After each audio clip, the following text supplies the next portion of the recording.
de hablar sobre los créditos informales, aquellos préstamos que uno realiza pues en el mercado negro, a prestamistas, a casa de empeños, al vecino, al familiar, etcétera. Pero, ¿qué implicancias tiene y qué consecuencias? De esto vamos a hablar con el gerente general de IP, Carlos Gallardo, porque han hecho todo un estudio pues en diferentes regiones y él pues nos va a explicar un poco sobre los resultados. Bienvenido. Gracias, Maritza. Bueno, efectivamente, yo creo que una primera idea que quisiera transmitir es que es sobre la dimensión de estos créditos, ¿no? Hemos estimado que el tamaño del mercado de créditos informales es de 1.000 millones de soles anuales.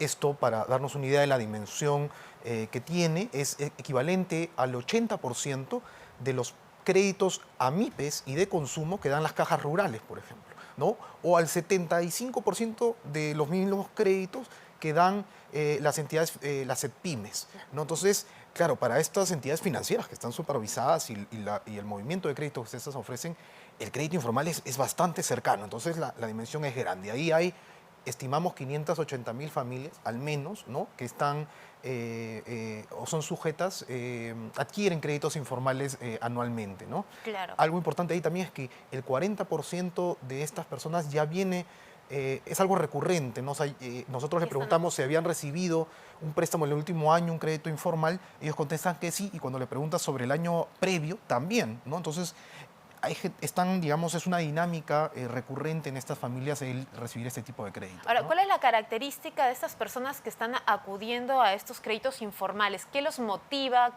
¿Por qué no se van al sistema financiero formal? Principalmente lo que contestan es que las entidades financieras formales, ¿no?, les exigen demasiados requisitos y son más lentas en el trámite para la gestión de un crédito, ¿no? Entonces, ¿por qué prefieren el crédito informal? Por esas dos razones, ¿no? Son más rápidos, me exigen menos requisitos, ¿no? Digamos, son las respuestas para esa pregunta, ¿no? Ahora, de estas más de medio millón de familias, ¿no?, ¿qué características en común comparten? ¿Son trabajadores formales, informales? Mira, nosotros hicimos este estudio en 5 ciudades urbanas: Lima, Cusco, Iquitos, Arequipa y Trujillo, ¿no? Estas familias, el crédito informal está concentrado principalmente en los niveles socioeconómicos más bajos.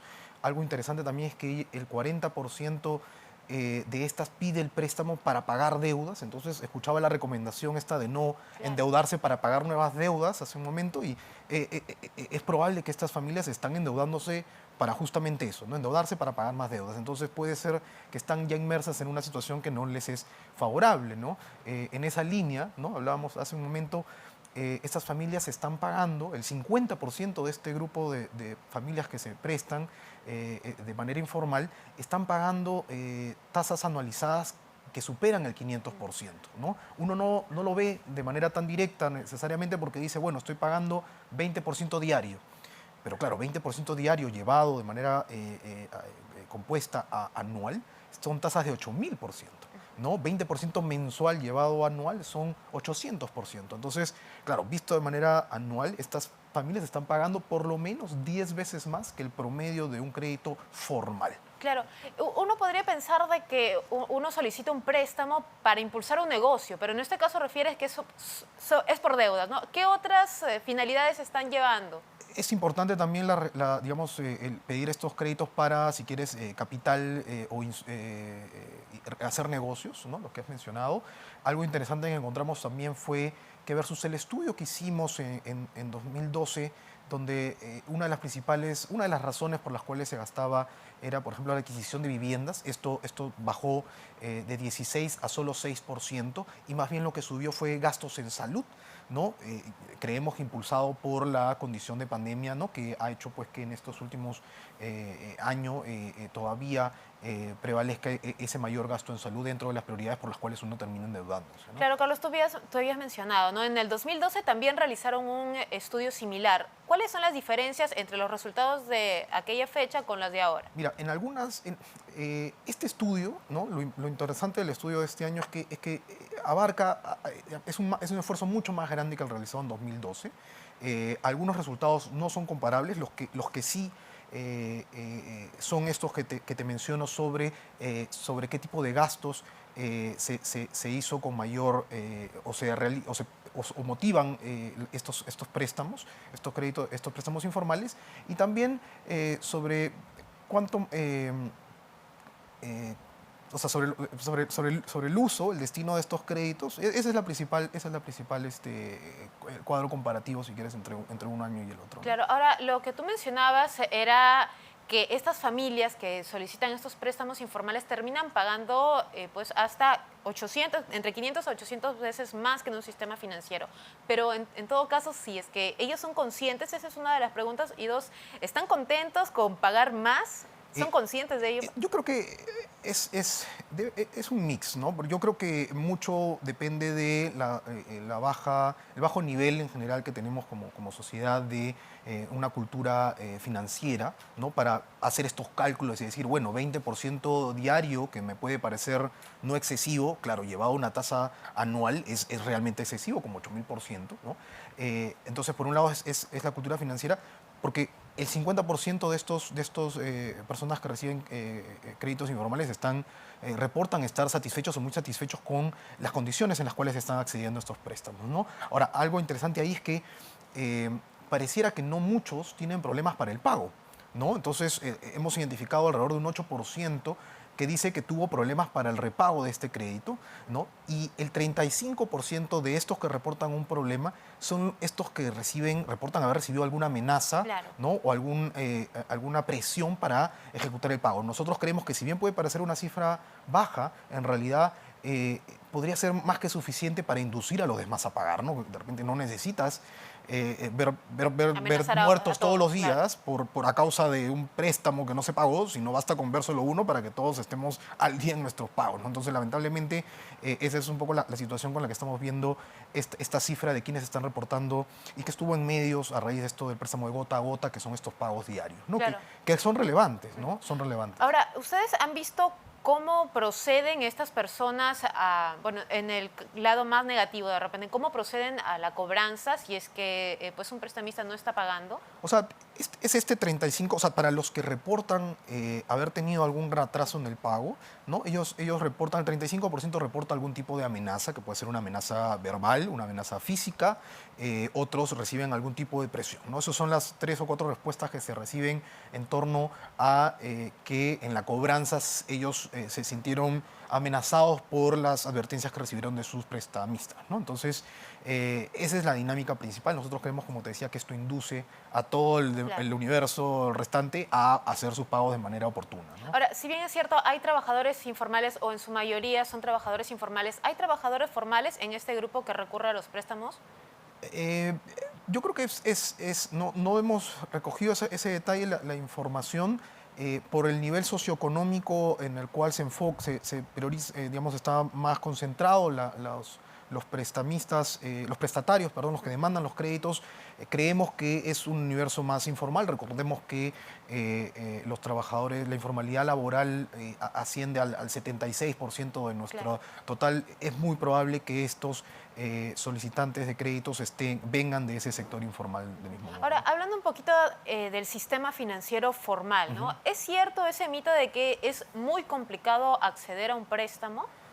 Yo creo que ha habido un avance significativo en estos años, que lamentablemente se ha visto entorpecido por algunas normas que se dictan desde el Congreso en particular, que se consideran que son bien intencionadas, pero para nosotros son unas bien intencionadas entre comillas, como te estoy hablando del establecimiento de topes a la tasa de interés. Entonces, hace unos años se puso un establecimiento, se le estableció unos topes a la tasa de interés y se ordenó que el Banco Central se encargue de definir cuál es el tope. El mismo Banco Central ha identificado que un 25% de los créditos de MIPES y de consumo no están siendo atendidos. Es gente que queda excluida, ya sea porque a esa tasa no le van a prestar por el riesgo que representa la persona en sí misma, y otras a las cuales ya les fue imposible renovar el crédito que ya tenían porque involucraba una tasa superior a esta. Entonces, hay un grupo de personas que están siendo excluidas, y este tipo de normas que parecen bien intencionadas no están necesariamente ayudando a mejorar el acceso a este crédito, ¿no? Ahora, el estudio también encuentra algo bastante positivo, y es que hay un espacio que aprovechar para lograr la profundización financiera, ¿no? Por ejemplo, el 50% de los prestatarios informales reporta tener una cuenta de ahorro. El 50% reporta también que tiene una billetera móvil, ¿no? Como Yape, en fin, Plin. Entonces, hoy ya hay entidades financieras que están aprovechando estos canales para poderles ofrecer créditos formales de manera más rápida, que no involucre el traslado hacia una oficina para el pago. Entonces, ahí hay un escenario bastante importante y que es parte de esta digitalización del sistema financiero que hemos visto en estos últimos años, ¿no? Sobre todo porque la tasa de referencia ya se va quedando estancada y probablemente en los próximos meses vaya bajando y eso también va a influir en los intereses. Es probable que sí. Yo creo que para este segmento que está poco atendido, ¿no? Digamos, los espacios para revisar esta norma, las normas que han aprobado ayer a nivel de comisión para prohibir cobros que van a terminarle costando a todo el universo del sistema financiero, ¿no? Parecen medidas bien intencionadas. Entonces, hay un espacio, hay otro espacio de mejora en el uso de billeteras móviles, de la información con que cuentan con respecto a sus ahorristas, ¿no? A los depositantes. Y tenemos 50 entidades financieras en el sistema financiero que yo creo que están aprovechando y compitiendo para tener un mayor alcance sobre esta población, ¿no? ¿Esta anulación de la comisión en las transferencias podría también afectar al acceso al crédito? Sin duda, porque hoy esto es un tema de quién hace el uso de ese servicio. ¿Quiénes tenemos tarjeta de créditos? Esos que tienen tarjetas de crédito hacen el pago de esa comisión. El hecho de prohibirla y de querer regular un mercado a través de prohibiciones, ¿no? Es como el control de precios, ¿no? Fijo algo y digo, ya no se va a mover. El mercado no funciona así. Entonces, ese costo hoy de la tarjeta va a tenerlo que pagar alguien y muy probablemente lo va a hacer todo el mundo, uses o no uses la tarjeta, ¿no? Entonces, hoy ese cobro lo pagan únicamente los que usan tarjeta o los que realizan transferencias y mañana lo va a tener que pagar todo el universo de usuarios del sistema financiero, usen o no tarjeta o usen o no, o realicen o no transferencia, ¿no? Entonces, esa es un poco la lógica que no terminan de seguir en el Congreso, lamentablemente, para poder legislar realmente en favor de los consumidores, ¿no? Perfecto, le agradecemos mucho. A ustedes, gracias. Bien, amigos, vámonos a una pausa, pero volvemos con más en Economía para Todos.